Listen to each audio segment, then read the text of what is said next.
মঞ্চে ডেকে নিচ্ছি বাংলাদেশ জাতীয়তাবাদী দলের স্থায়ী কমিটির সদস্য জনাব সালাউদ্দিন আহমদ। জনাব সালাউদ্দিন আহমদকে আমি মঞ্চে আসার জন্য বিনীতভাবে অনুরোধ করছি। এবারে আমি অনুরোধ করছি মঞ্চে আসার জন্য দৈনিক আমাদের সম্পাদক জনাব মাহমুদুর রহমান।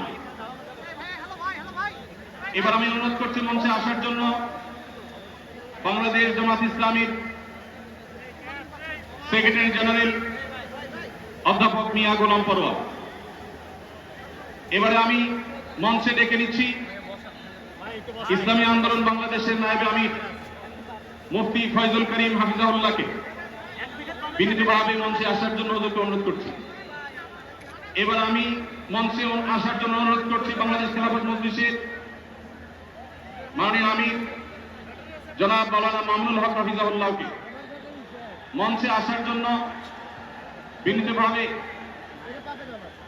অনুরোধ করছি জনাব মাহমুদুল হাসান সোহাগকে মঞ্চে আসার জন্য বিনীতভাবে অনুরোধ করছি জনাব লতিফুল ইসলাম শিবলিকে মঞ্চে আসার জন্য বিনীতভাবে অনুরোধ করছি প্রফেসর মুখতার আহমদকে মঞ্চে আসার জন্য অনুরোধ করছি হযরত মাওলানা মুফতি সাখাওয়াত হোসেনকে মঞ্চে আসার জন্য বিনীতভাবে অনুরোধ করছি হেফাজত ইসলাম বাংলাদেশের মহাসচিব হযরত মাওলানা সাজিদুল ইসলাম সাহেব হাফিজাহুল্লাহকে মঞ্চে আসার জন্য অনুরোধ করছি এনসিপি অন্যতম নেতা জনাব হাসনাত আব্দুল্লাহকে মঞ্চে আসার জন্য অনুরোধ করছি জনাব নুরুল হক নূর ভাইকে, গণ অধিকার পরিষদের নুরুল হক নূর ভাইকে।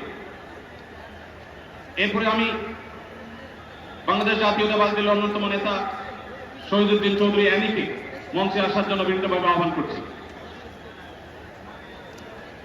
এরপরে ইসলামী আন্দোলন বাংলাদেশের মহাসচিব অধ্যক্ষ ইউনুস হাফিজাহুল্লাহকে আমি মঞ্চে আসার জন্য বিনীতভাবে অনুরোধ করছি। এরপরে নেসারাবাদের পীর সাহেব হযরত মাওলানা খলিলুর রহমান নেসারাবাদীকে আমি মঞ্চে আসার জন্য অনুরোধ করছি এবং নাগরিক নিরাপদ সড়ক আন্দোলনের অন্যতম নেতা ইলিয়াস কাঞ্চনকে মঞ্চে আসার জন্য অনুরোধ করছি। এরপরে মাওলানা রফিকুল ইসলাম খান ভাইকে মঞ্চে আসার জন্য বিনীতভাবে অনুরোধ করছি।